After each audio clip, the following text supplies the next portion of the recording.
आज प्राची जब सुबह सुबह उठी तो खिड़की से बाहर देखते ही उसका चेहरा मुरझा गया। अरे, कहाँ चले गए?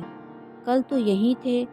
इतने महीनों से रोज़ सुबह दोनों को देखना उसकी आदत सी बन चुकी थी, और आज जब दोनों अपनी जगह पर नहीं थे तो प्राची को कुछ खाली खाली सा लग रहा था। सुबह सुबह बस वो दोनों सामने दिख जाते तो प्राची का रोम रोम पुलकित हो उठता था। सुवासित हो उठती थी उसकी सांसें। मन एक अद्भुत खुशी महसूस करने लगता, और सबसे खास बात, इन सब का सकारात्मक प्रभाव पड़ता उसके मन मस्तिष्क पर, और कलम खुद ब खुद कोई गीत लिखने लगती। पता नहीं क्या जादू था उन नरगिसी फूलों में, बस देखते ही मन मचल उठता।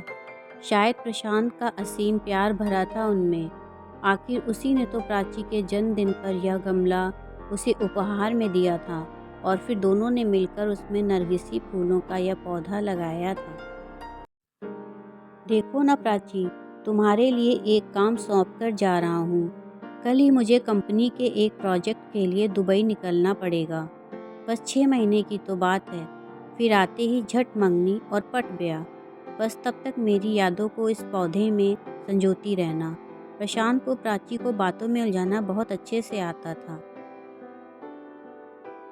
प्रशांत बेशक चला गया था, लेकिन प्राची हर रोज़ बड़े अरमानों से उस पौधे को सींचती रही।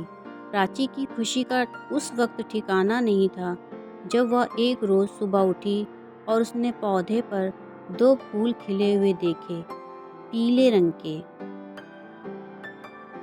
दोनों फूल बिल्कुल एक दूसरे से जुड़े हुए थे, प्राची और प्रशांत की तरह।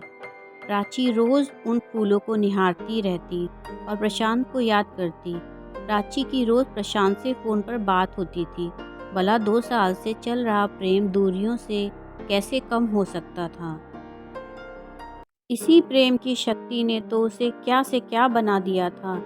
कभी किसी को चिट्ठी पत्री में 2 अक्षर न लिखने वाली प्राची की कलम आज अनवरत चलने लगी थी। अपने जज्बातों की स्याही में भिगोकर क्या क्या ना लिख डाला था उसने। तेरे एहसास में खुद को ऐसे फना कर दिया हमने, जिंदगी बाकी न बची, न तेरे साथ और न तेरे बाद। पता नहीं कैसे एहसास थे जो दिल से निकलकर पन्नों पर बिखरते रहते थे। जब भी मन होता, प्राची उन नरगिस के फूलों को निहारते हुए खिड़की के पास कागज़ कलम लेकर बैठ जाती।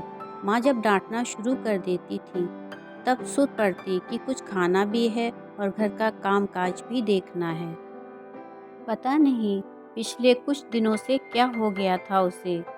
पतझड़ का मौसम आ गया था, फूल मुरझाने लगे थे। माली से पूछकर खाद पानी भी डाला। प्रशांत को फ़ोन पर बताया तो वो भी पहले खूब हंसा, फिर बोला पतझड़ बीत जाने दो, सब कुछ ठीक हो जाएगा। प्राची फिर भी आश्वस्त नहीं हो पा रही थी। अब तो बसंत की बहार भी छाने लगी थी। चारों तरफ एक मीठी बयार बहने लगी थी, लेकिन फिर भी प्राची को कुछ सही नहीं लग रहा था। आज भी उन फूलों को देखे बिना बेचैनी बढ़ रही थी। प्राची कागज़ कलम फेंक कर बाहर आ गई और गमले के आसपास ही चहलकदमी करने लगी। कुछ समझ नहीं आ रहा था कि क्या हो रहा है। इसी सोच में उसे ये भी ध्यान नहीं रहा कि काफ़ी देर से बाहर की घंटी बज रही है। प्राची, कहाँ खोई हुई हो? दरवाजे पर कब से घंटी बज रही है? ध्यान कहाँ है? माँ ने दरवाजे की ओर जाते हुए पूछा।